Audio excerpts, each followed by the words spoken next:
Saludos. Repasaremos las causas por las cuales Jesús de Galíndez en 1946 abandona la República Dominicana y se marcha a Nueva York. Veremos en qué momento inicia sus vínculos con el exiliado dominicano y repasaremos una serie de asesinatos cometidos por Trujillo en el extranjero, los cuales fueron antecedentes de la desaparición de Galíndez. Este es el segundo capítulo, Galíndez, el principio del fin.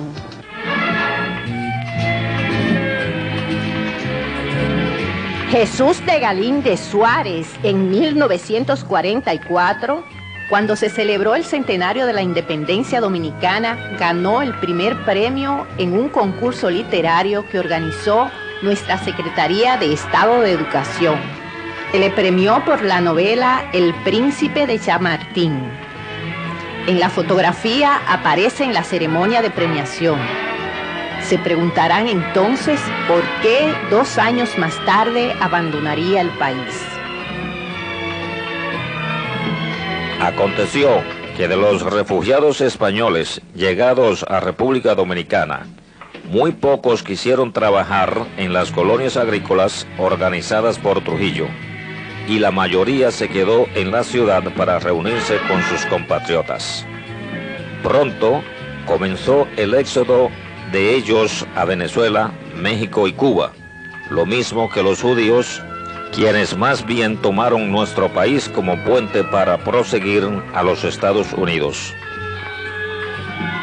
El gobierno de Trujillo, desilusionado de todos ellos, suspendió los visados para nuevas migraciones. Un reducido grupo de españoles se estableció en 3 colonias agrícolas, una en La Cumbre, a 66 kilómetros de Ciudad Trujillo, otra en Pedro García, a 23 kilómetros al norte de Santiago, y una tercera en Dajabón. Estos grupos se convirtieron en un quebradero de cabeza para Trujillo, porque tenían ideas políticas comunistas, nazistas y anarquistas, que de seguro influirían en los dominicanos. De todos modos, Trujillo no hostigó abiertamente a los refugiados y aparentemente estos tampoco intervenían en la política interna dominicana. Sin embargo, como los refugiados españoles tenían una sólida formación política y disciplina, en alguna forma determinaron que en la era de Trujillo se produjeran 2 movimientos huelguísticos. Uno en el Central Romana, a principios del año de 1942, y otro 4 años más tarde, en enero de 1946, cuando los ingenios tuvieron la única huelga importante en los 16 años que tenía entonces el régimen de Trujillo. El principal organizador de la huelga fue el licenciado Heriberto Núñez, junto a los también dominicanos Mauricio Báez y Justino José del Orbe, y un grupo de refugiados españoles comunistas. La huelga en el Central Romana se extendió a otros ingenios y duró más de una semana, como movimiento espontáneo de sindicatos recién creados. Este caballero, el licenciado Eduardo Matos Díaz, entonces director del Departamento de Trabajo, recuerda que Jesús de Galíndez y él se encargaron de las negociaciones con los sindicalistas.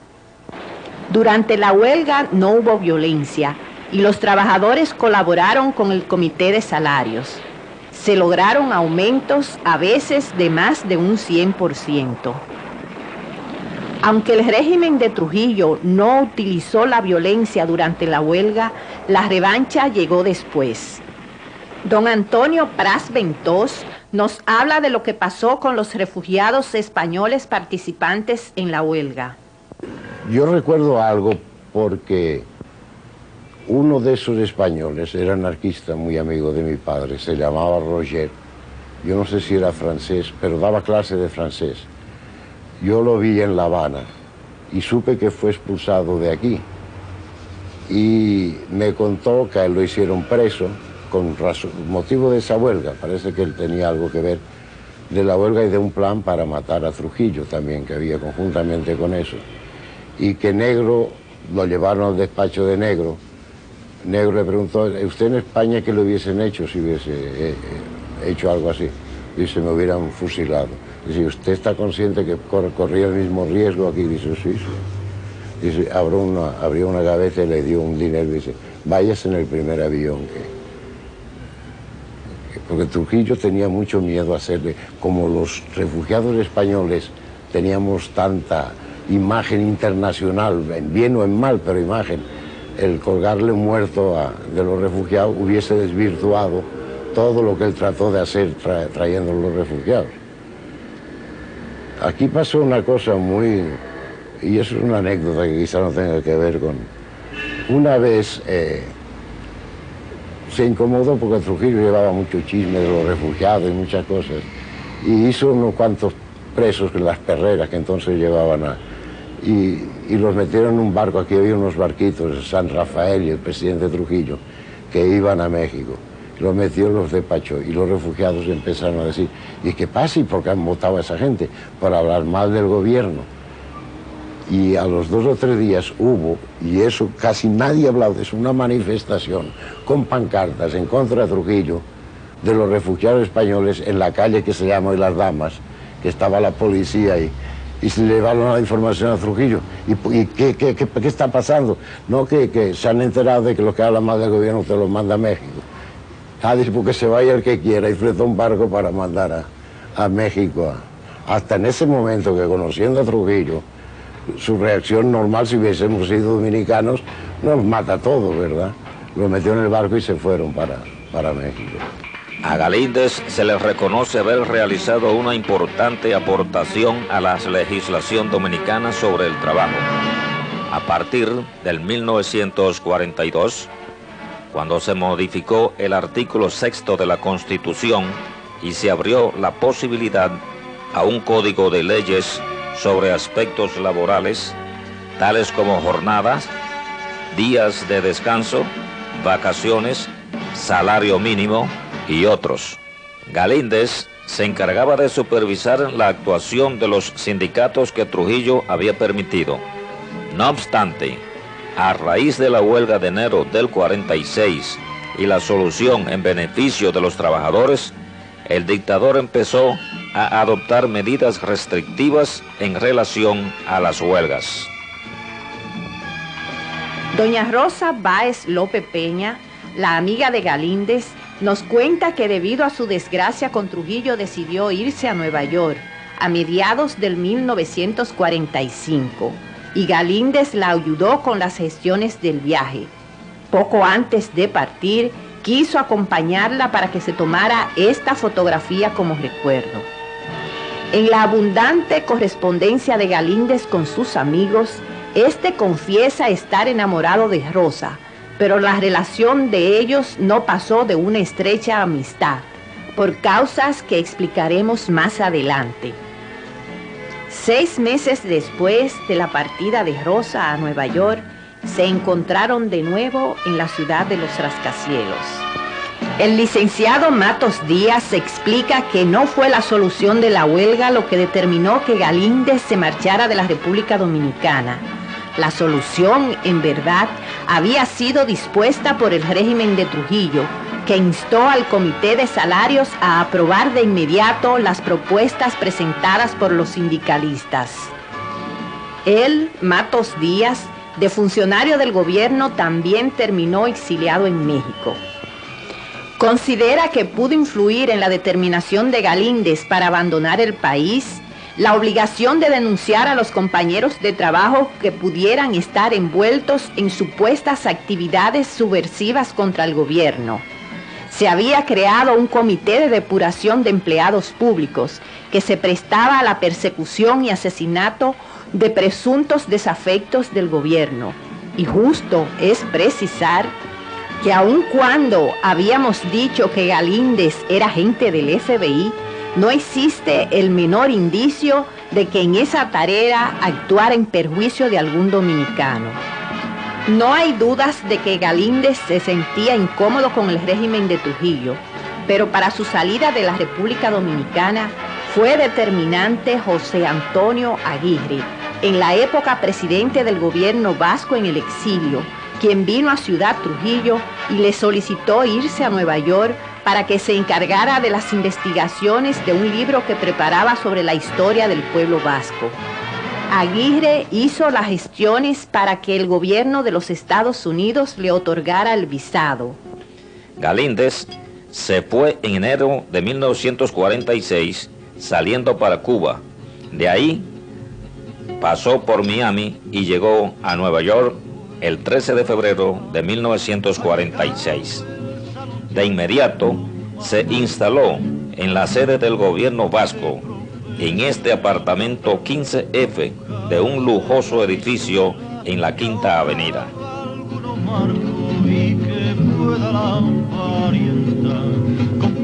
Doña Rosa nos explica que a su llegada a Nueva York, Galíndez la ayudó a conseguir un apartamento muy grande para que ella instalara una casa de huéspedes.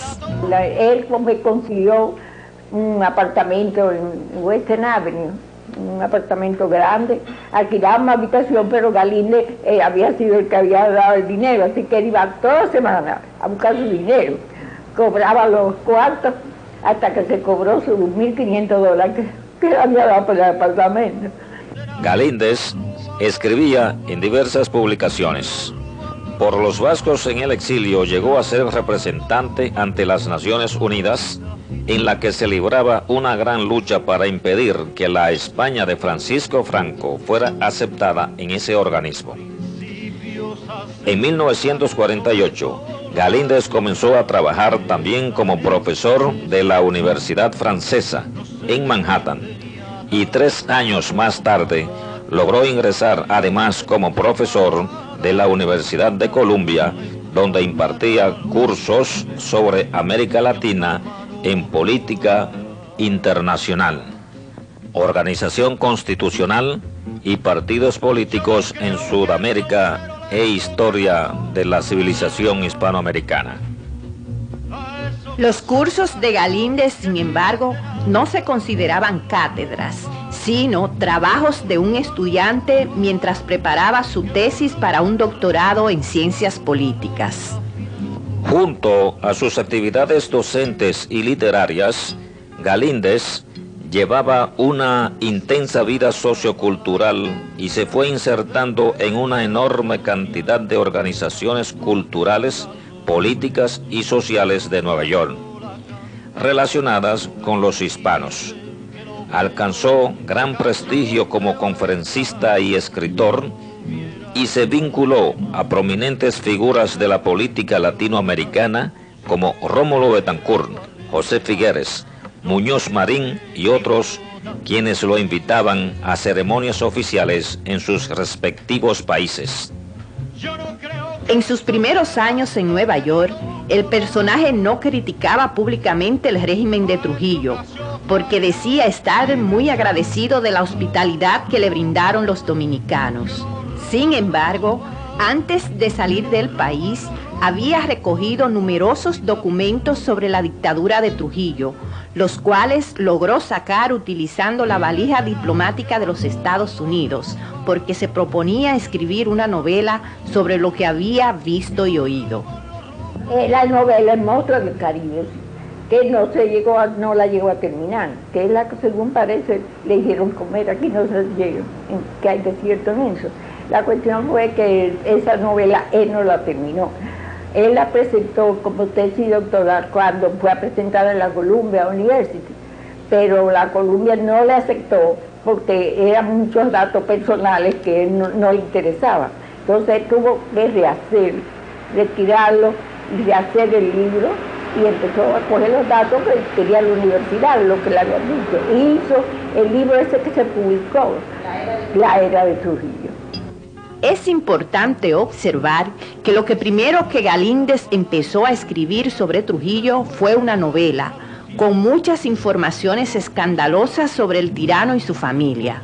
Doña Rosa incluso lo ayudaba a mecanografiar, pero al no ser aceptado como tesis en la Universidad de Columbia, debió sustituirlo por otro trabajo más científico, que fue la era de Trujillo. No hay dudas de que cuando al tirano le fueron con el chisme de la tesis de Galíndez, le hablaron de informaciones que se contenían en el proyecto de la novela, que la universidad había descartado. Siempre se ha dicho que lo que más encolerizó a Trujillo de cuanto pudiera contar el profesor Galíndez fue la puesta en dudas sobre la paternidad de su hijo Ramfis. Ese dato, sin embargo, no aparece de manera explícita en la tesis La era de Trujillo. Galíndez empezó a figurar en la lista negra de los enemigos de Trujillo un año después de haberse ido a Nueva York, debido a su amistad con José A. Bonilla Atiles, un ex vicerrector de la universidad, amigo suyo desde la República Dominicana y que llegó a Nueva York exiliado. El consulado dominicano requirió a Galíndez para un trámite burocrático y le suspendió la documentación que le permitiría regresar al país. Doña Rosa nos cuenta lo que le ocurrió a ella cuando Galíndez entró a la lista negra de Trujillo. Recibí una carta de mi hermano, diciéndome que yo insultarlo, me realidad una carga fuerte de mi hermano, que era en ese momento era coronel. ¿Cómo se llamaba? Osvaldo Baile se llamaba él, era su nombre, ¿no? Entonces, ¿qué pasó? Me decía que yo estaba en la playa con un enemigo de la patria, haciendo política, una carta muy insultante, pero que me extrañó porque nosotros somos una familia muy unida y yo nunca había tenido problemas con mi hermano. Así que me dolió un poco y le enseñé la carta a Galíndez. Pero en eso me llegó otra carta por Cuba que me mandaba mi mamá, diciendo que no pusiera atención a esa carta, que se la habían obligado a escribir a mi hermano. Me decía que tuviera cuidado con una tal María Duval, que vivía, que era la que hacía una acusación que le había llegado a Negro Trujillo. Entonces resulta que esta persona era una maestra dominicana que había llegado recomendada por una de mis hermanas, que yo tenía hospedar mi propia casa. Entonces Galíndez me dijo que no la sacara, que la dejara ahí, y le escribió a mi hermano diciéndole que yo, como si fuera yo naturalmente, que yo no me metí en política, que yo era una trabajadora hasta de factoría, que ni siquiera estaba escribiendo periódicos ni nada, y que no era en verdad nada de esas relaciones ni esas. Y de ahí, bueno, eso se quedó así, porque en la carta también le comentaban que había en el apartamento mío un muchacho de los que se estaba preparando para Cayo Confite, que era verdad, que yo tenía uno de los cuartos, estaba alquilado un muchacho que iba a la expedición. ¿Cómo se llamaba? No recuerdo el nombre. Nota al margen.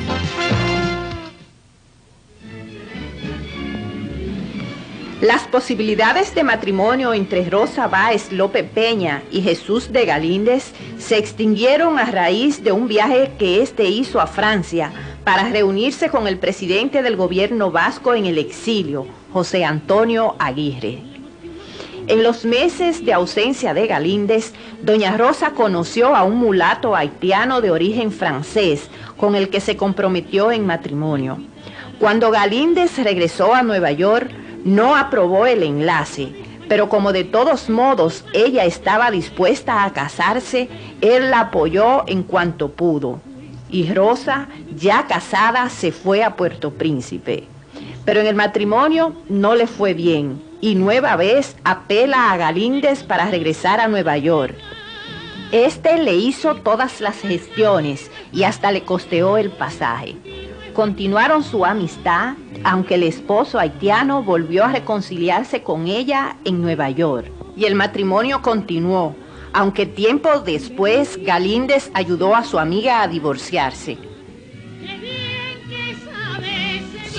Lo que usted debe recordar. en Nota al Margen. A continuación veremos cuándo Jesús de Galíndez comienza a relacionarse con el exiliado dominicano en Nueva York.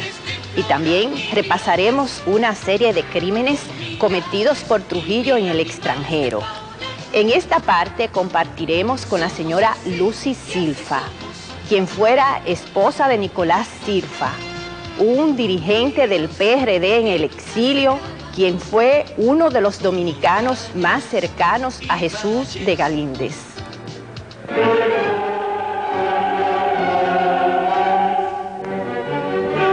Don Nicolás Silfa falleció el 1 de agosto de 1993.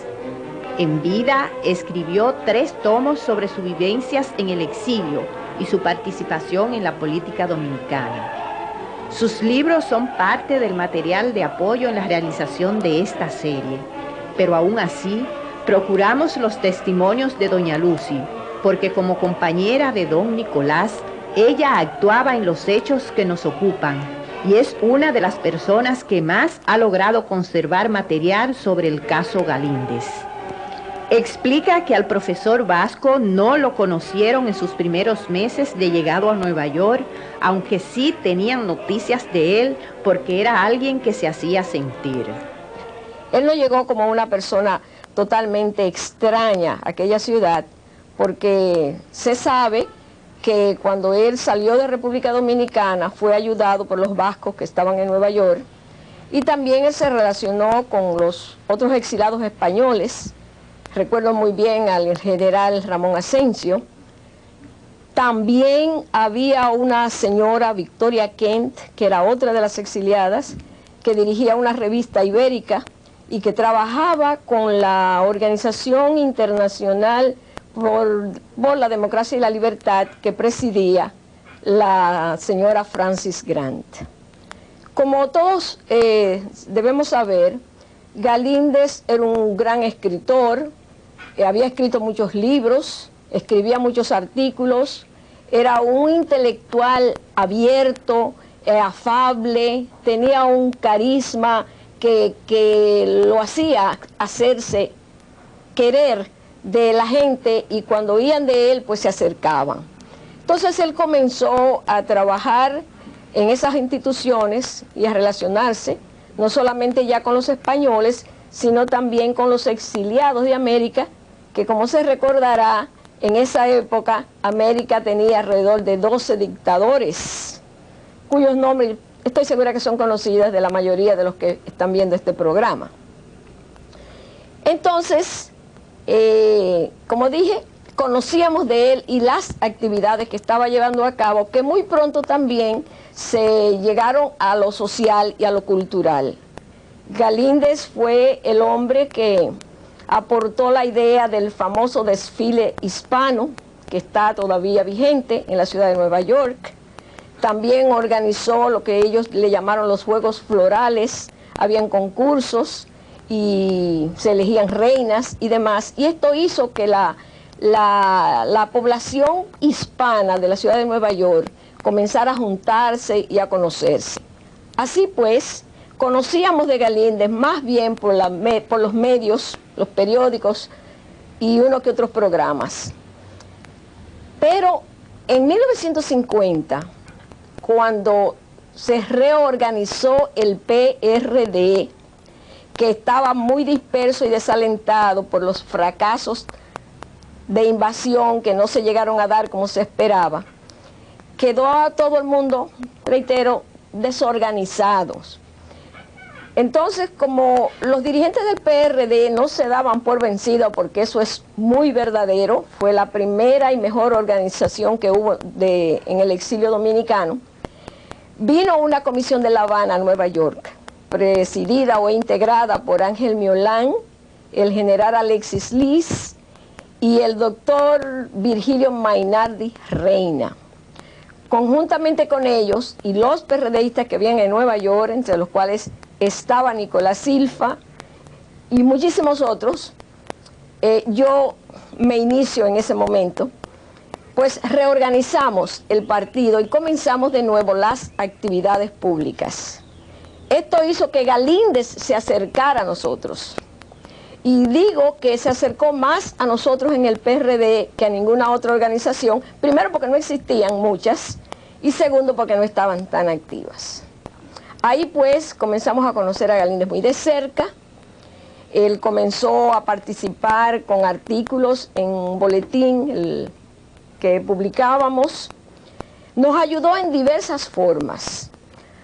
Pero hay un aspecto muy importante que no se puede descuidar, y es que el dinamismo y la capacidad de trabajo y de organización de Jesús de Galíndez le permitió que José Antonio Aguirre, que era el presidente vasco y que se encontraba en Nueva York precisamente dirigiendo el movimiento, pudiera liberarse de esa responsabilidad, volverse a Francia, y dejó a Galíndez como delegado del gobierno vasco en los Estados Unidos, y ocupó incluso la misma oficina y el mismo apartamento que ocupaba Aguirre, José Antonio Aguirre. Por esto, muchas ayudas y colaboraciones que prestaba Galíndez al exilio dominicano, a veces tenía que hacer algunas cosas con un poco de discreción, porque no podía mezclar su trabajo con el gobierno vasco en el exilio y también las luchas de los exiliados. Pero sí contribuyó en muchísimas formas, con informaciones que él lograba por medio de relaciones especiales, nos apoyaba en las manifestaciones de protesta, en los piquetes. No que él cogía un cartelón, porque nunca lo hizo, pero siempre estaba alrededor mirando lo que estaba pasando para hacernos observaciones, para que nos cuidáramos de esto, para que regáramos lo otro, porque también es importante decir que cuando se hacía cualquier actividad en contra de Trujillo públicamente, los famosos caliés estaban allí presentes también creando problemas, tratando de que se produjera un desorden y la policía entonces desintegrara la manifestación. Nosotros nos cuidábamos mucho de no dejarnos provocar.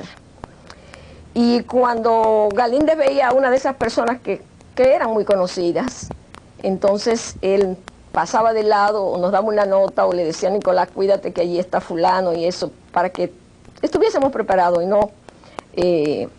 no fuera a suceder lo que nunca hubiésemos querido, que se disolviera una manifestación. Se dice que los espías de Trujillo mantenían asediado a Galíndez y que a causa de ello, este sufrió dos crisis nerviosas fuertes, una en 1951 y otra en marzo de 1952, llegando incluso a abandonar algunos de los múltiples trabajos que desempeñaba. De todas maneras, en 1953 presentó el proyecto de tesis doctoral sobre la era de Trujillo y, al ser aprobada, aseguró su puesto en la Universidad de Columbia. Todo parecía marcharle perfectamente. Era un fanático jugador en la bolsa de valores y tuvo éxito en muchas inversiones que le permitieron hacerse de un capital. Logró, además, regularizar su residencia en los Estados Unidos y alcanzó un indiscutible liderazgo entre los hispanos en Nueva York. Sin embargo, a finales del 1955 empezó la adversidad. El presidente de los Estados Unidos, Eisenhower, propulsó el ingreso de la España de Franco en las Naciones Unidas, a cambio de que los estadounidenses pudieran instalar bases militares en territorio español. Para Galíndez, este fue el fracaso de todas sus gestiones como representante de los vascos ante la ONU. Pero la desgracia mayor le llegaría pocos meses después. A continuación, hacemos un paréntesis para repasar una serie de crímenes cometidos por Trujillo en el extranjero, antes de que le tocara el turno al profesor Vasco. La mayoría de estos crímenes se le atribuyen como autor material a Félix Wenceslao Bernardino Evangelista, alias Buchilay. Su padre, Álvaro Bernardino, era un inmigrante puertorriqueño que se estableció como sastre en El Ceibo. Se casó con la dominicana Altagracia Evangelista y procrearon varios hijos. Los Bernardino Evangelista heredan la locura por los dos lados y a Félix Obuchilai se le atribuye haber cometido su primer asesinato cuando solo contaba con 12 años de edad. Mató a su amigo Genaro Peinado, un humilde adolescente de El Seibo. El suceso obligó a las familias de ambos muchachos a abandonar el pueblo. Los Bernardino Evangelista vinieron a la capital. El padre se dice que era hombre honrado, preocupado por la educación de sus hijos. Félix estudió música, tocaba trompeta y al finalizar el bachillerato formó una orquesta que tocaba en prostíbulos. A eso se dedicaba Félix Obuchilai en 1930, cuando Trujillo ascendió al poder. Se dice que el dictador tuvo rápidas noticias sobre el personaje y sus relaciones con el bajo mundo y lo contrató para que organizara una pandilla que cometiera asesinatos. En los primeros años del régimen de Trujillo, a Bernardino se le atribuye haber asesinado a las siguientes personas: a Tomás Guzmán Arias Foró, a una concubina llamada Chabela, a un policía llamado Luis Palacios y en 1935 mató a un ceibano llamado Amable Dalmací. A cuenta de este último crimen, lo condenaron a prisión y Trujillo le encomendó que en la cárcel estudiara Derecho. El dictador le exigió a las autoridades de nuestra universidad darle los exámenes al presidiario y en 1940 Bernardino terminó los estudios y Trujillo le rehabilitó sus derechos civiles y lo designa agregado cultural en la Embajada Dominicana en Washington. Pero repasemos los crímenes que más interesan por el momento, todos cometidos en el extranjero. El doctor Sergio Bencosme fue asesinado en Nueva York en 1935. En el crimen no intervino Félix W. Bernardino, sino que, como explicamos en otra producción de este programa, Trujillo se lo encargó a Porfirio Rubirosa, casado entonces con Flor de Oro. Aunque el objetivo del crimen era el doctor Ángel Morales, el hecho de que por error resultara muerto su compañero y amigo, el doctor Sergio Bencosme, a Trujillo de todas maneras le alegró muchísimo y recompensó magnánimamente al coordinador de todo, Porfirio Rubirosa. Mauricio Báez, quien fue uno de los dominicanos más influenciados por los refugiados españoles comunistas, tuvo que salir exiliado para Cuba. Sabemos que Trujillo despachó para el extranjero a los refugiados españoles que habían participado en la huelga del 46, pero a los dominicanos los comenzó a perseguir 2 meses después del paro de los ingenios. Muchos resultaron asesinados. En 1950, Mauricio Báez estaba exiliado en La Habana, Cuba, y era un activo antitrujillista, y allá envió el tirano a Félix W. Bernardino como encargado de negocios de la Embajada Dominicana. En su trabajo repartía palizas y atropellos contra los exiliados. Mauricio Báez resultó secuestrado, lo asesinaron y su cadáver atado a pesas fue lanzado al mar, por lo que nunca pudo ser rescatado. Poco después, también muere asesinado en Cuba Pipí Hernández, otro exiliado dominicano, a quien mataron atravesándole dagas en el cuerpo. El cadáver lo dejaron abandonado y pudo ser fotografiado y publicado en la prensa. Por los crímenes en Cuba, Trujillo premió a Félix W. Bernardino y lo nombra cónsul general en Nueva York, donde se encarga de asesinar al exiliado dominicano Andrés Francisco Requena en octubre de 1952. Andrés Francisco Requena era nativo de San Pedro de Macorís. Su origen era tan humilde que fue limpiabotas, boxeador, jockey y sastre. No obstante, era un aficionado a la lectura y aún con una formación mediocre, incursionó en el periodismo, redactando artículos laudatorios al jefe. Escribió novelas y una editora de Chile le publicó la titulada Los enemigos de la tierra, que fue muy bien acogida por la crítica internacional. Para sobrevivir en la era de Trujillo, en otra de sus novelas dedicó frases apologéticas al jefe y por ello Trujillo lo hizo diplomático. En esas funciones estuvo en varias capitales europeas, hasta que finalmente va como primer secretario de la Embajada Dominicana en Chile.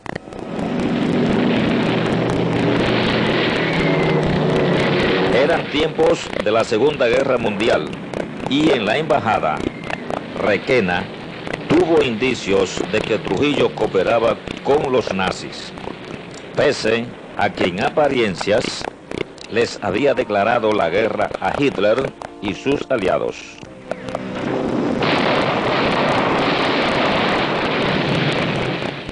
Entre otras cosas, habría descubierto que los barcos dominicanos que hundían los submarinos alemanes eran una componenda, porque cables escritos en clave prometían pagar los daños cuando terminara la guerra. Estas y otras evidencias hicieron que Requena renunciara a su cargo diplomático y rompiera con Trujillo en octubre de 1942. Se fue a La Habana haciendo serias acusaciones contra el gobierno dominicano. Vivía aterrado en Cuba porque su madre y otros familiares habían quedado en la República Dominicana y el gobierno los había tomado como rehenes para obligarlo a regresar. Pidió ayuda al gobierno de los Estados Unidos y le facilitan visado y transporte. Llega a Washington, donde repite sus acusaciones sobre la alianza de Trujillo con los nazis. Pero el Departamento de Estado no quedó conforme con las pruebas que presentó y desconfiaban de él por haber sido un diplomático del gobierno dominicano. Se establece en Nueva York como uno más de la Legión de Exiliados, pero los espías de Trujillo le seguían los pasos y para sentirse más seguro se va a Boston, donde ingresa al ejército de los Estados Unidos. Era pies planos y por ello nunca lo mandaron a un frente de batalla. Cuando terminó la guerra lo licencian en mayo de 1946. Regresó a Nueva York, donde vuelve a trabajar como sastre y termina su última novela, Cementerio sin cruces, en la que denuncia el martirio de su patria. En 1952, Requena era un fogoso antitrujillista, encargado de la publicación de un incendiario periódico llamado Patria. En esta época, Félix W. Bernardino era el cónsul dominicano en Nueva York y le había hecho creer a Trujillo que en esa ciudad ya no había oposición, porque todos se habían vendido e incluso muchos vinieron a rendirle culto al jefe. Para el 16 de agosto de 1952, Bernardino anunció en la prensa que con motivo del aniversario de la restauración de la República, habría una recepción en el consulado y un baile en el gran salón del casino Palace Garden. Los exiliados, a su vez, publicaron que harían protesta en los lugares donde habrán tales festejos. El comunicado lo firmaban Andrés Francisco Requena y Nicolás Silva. Las amenazas de Bernardino no se hicieron esperar, pero los exiliados efectuaron las protestas y el siniestro personaje decide entonces acabar con sus organizadores. Sus secuaces se informan que Requena estaba preocupado por su madre de 70 años de edad, quien todavía permanece en San Pedro de Macorís pasando hambre, porque no le permiten enviarle dinero. A través de intermediarios, Bernardino le ofrece a Requena facilidades para trasladar a su madre y hermana a Nueva York. Tan interesado estaba Requena en la solución del problema que aceptó conversar personalmente con Bernardino y al parecer llegaron a un acuerdo, porque Requena dejó de atacarlo en el periódico Patria. Con el paso de los días, Requena intuyó, no obstante, que Bernardino no iba a cumplir su palabra y tuvieron una agria discusión en la que Bernardino lo amenaza con matarlo a tiros bajo cualquier poste de luz en Nueva York. Esto lo contó el propio Requena a sus amigos después de la entrevista.